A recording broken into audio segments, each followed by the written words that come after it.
میرا ایک دوست کہتا ہے کہ نہر کے کنارے بنے ڈھابے پر مردہ دلی کے ساتھ بیٹھا چائے کا انتظار کر رہا تھا۔ دل عجیب بوجھل سا تھا اور چہرے پر 12 بج رہے تھے۔ گاؤں کے ایک بابا جی میرے پاس آ کے بیٹھ جاتے ہیں اور کہتے ہیں کہ سلیم پتر خیر ہے، بڑا پریشان لگ رہا ہے۔ میں نے کمزور سی آواز میں کہا کہ بس بابا جی کیا بتاؤں، گھر سے لڑ کر آیا ہوں، میری بیوی کو پتہ نہیں کیوں میری باتیں سمجھ میں ہی نہیں آتی۔ صحیح کہتے ہیں لوگ کہ عورت کی عقل اس کے گھٹنوں میں ہوتی ہے۔ بابا جی مسکرائے اور بولے جاوے جھلیا، تیرا بھی کوئی حال نہیں، پر پتر یہ جس نے مثال بنائی ہے نا کہ عورت کی عقل گھٹنوں میں ہوتی ہے وہ خود کوئی پاگل ہی ہوگا۔ میں نے کہا نا بابا جی آپ نہیں جانتے ان عورتوں کو۔ بابا جی بولے نہیں سلیم پتر، تو نہیں جانتا اصل میں عورت کی شان کو، یہ تو وہ ہے جس کے ساتھ رب اپنی محبت ملا رہا ہے۔ اتنے میں لڑکا چائے لے کر آ جاتا ہے اور میں چائے کی چسکی لے کر پھر بابا جی کی طرف متوجہ ہو گیا۔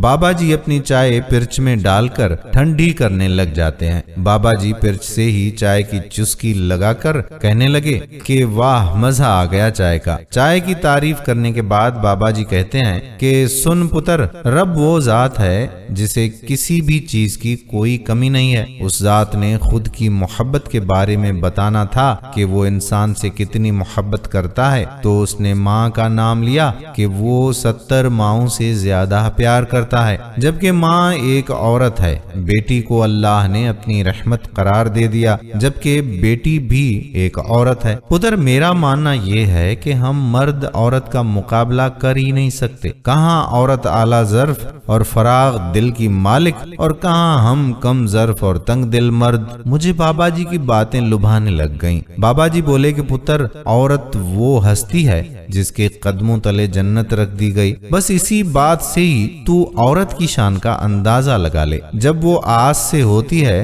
تو اپنی پسند کی سب چیزیں چھوڑ دیتی ہے اپنی اولاد کے لیے۔ جب اولاد جنم لیتی ہے تو زندگی اور موت کی کشمکش میں ہوتی ہے، پتہ ہی نہیں ہوتا کہ جیے گی یا مر جائے گی۔ پتہ ہے پتر 22 ہڈیاں بیک وقت ٹوٹنے کے جتنا درد سہتی ہے ایک بچے کو جنم دیتے وقت، اتنا درد کبھی محسوس بھی کیا ہے تم نے؟ میں بابا جی کی باتوں سے لاجواب ہوتا جا رہا تھا اور آج عورت کے اصل مقام کا پتہ چل رہا تھا مجھے۔ بابا جی بولے کہ ابھی آگے سن پتر، اور کلیجے پہ ہاتھ رکھ کے سنی ذرا، کہیں کلیجہ پھٹ ہی نہ جائے تیرا۔ یہ کڑوا سچ سن کے پتہ ہے عورت کی سب سے بڑی خوبی کیا ہے؟ وہ بات بات پہ مرد کی طرح مردانگی نہیں دکھاتی، وہ مرد پہ تھپڑوں کی بارش نہیں کرتی، وہ مرد کو اس کی اولاد کے سامنے گندی گالیاں نہیں دیتی، وہ غیرت کے نام پہ مردوں کا قتل نہیں کرتی، وہ بھوکے بھیڑیے کی طرح کسی پہ جھپٹ کے اس کا ریپ نہیں کرتی،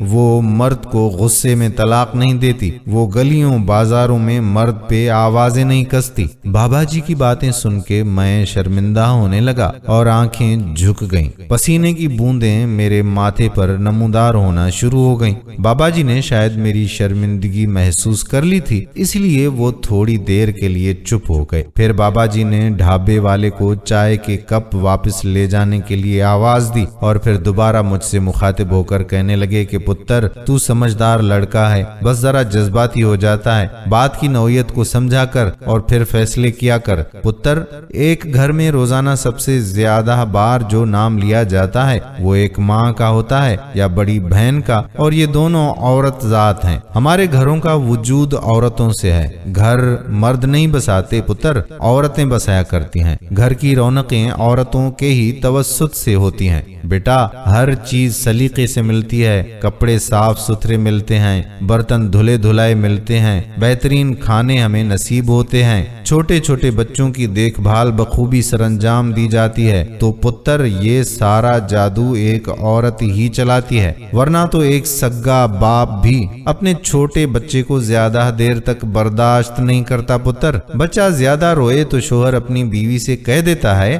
کہ اس کمرے سے باہر لے جاؤ اسے، میری نیند میں خلل پڑ رہا ہے۔ پتر عورت بہت ہی پیاری چیز ہے، یہ مرد کے کردار پہ انگلیاں نہیں اٹھاتی، یہ مرد کو اس کے ماضی کے تانے نہیں دیتی پتر۔ عورت بیٹی ہے تو رب کی رحمت ہے، ماں ہے تو قدموں تلے جنت لیے پھرتی ہے۔ بابا جی کی باتیں سن کے پتا چل رہا تھا کہ عورت دنیا کی کتنی انمول دولت ہے۔ وہ کس نے کیا خوب کہا ہے نا کہ